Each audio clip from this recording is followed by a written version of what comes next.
लोकसभा चुनाव के लिए बिगुल बज चुका है। तारीखों के ऐलान के साथ ही सियासी बिसात पर बीजेपी ने अपने सेनापतियों के नामों का ऐलान कर दिया है। यानी कि एमपी की 29 लोकसभा सीटों के लिए बीजेपी ने अपने प्रत्याशियों के नामों की घोषणा कर दी है। लेकिन सवाल यह है कि आखिर क्यों बीजेपी इस बार एमपी में लगातार कांग्रेसियों को भाजपा ज्वाइन करा रही है।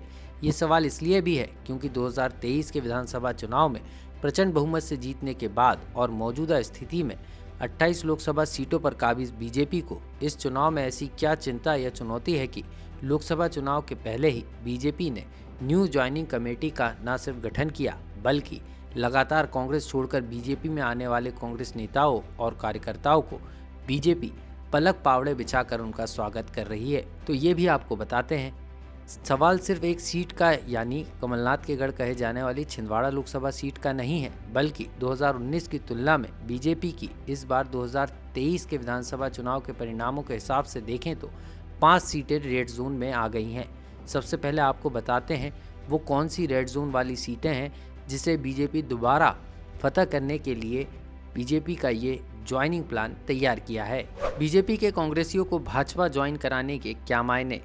बीजेपी एक खास प्लान के जरिए कांग्रेसियों का कर रही स्वागत। बीजेपी के आंतरिक सर्वे में 5 लोकसभा सीटें रेड जोन में। 2023 के विधानसभा चुनाव में इन सीटों पर बढ़ा कांग्रेस का वोट प्रतिशत। छिंदवाड़ा, मुरैना, भिंड, ग्वालियर और मंडला सीटें रेड जोन में हैं। इसके अलावा कांग्रेस को विधानसभा चुनाव में इन सीटों पर बड़ी लीड मिली थी। 5 सीटों पर बीजेपी की लीड कम हुई है।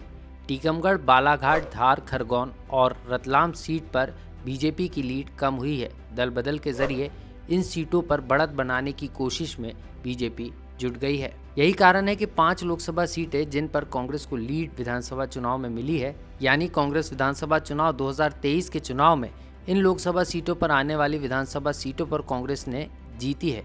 उस लिहाज से अब बीजेपी इन सीटों को रेड जोन में मान रही है। तो बाकी अन्य 5 सीटें जिस पर लीड कम हुई है, ऐसी सीटों पर भी बीजेपी की नज़र है। यही कारण है कि 2023 के विधानसभा चुनाव में बम्पर जीत के बाद भी अब बीजेपी कांग्रेसियों के सहारे ही कांग्रेस को पटकनी देने की तैयारी में है। तो वहीं कांग्रेस भी इन्हीं आंकड़ों के जरिए प्रदेश में 10 से 12 सीटों पर विजयश्री हासिल करने का दावा कर रही थी। ऐसे में देखना बेहद दिलचस्प होने वाला है कि बीजेपी का ज्वाइनिंग प्लान आगामी लोकसभा चुनाव में कितना कारगर साबित होता है। लोकमत के लिए भोपाल से आकाश सेन की रिपोर्ट।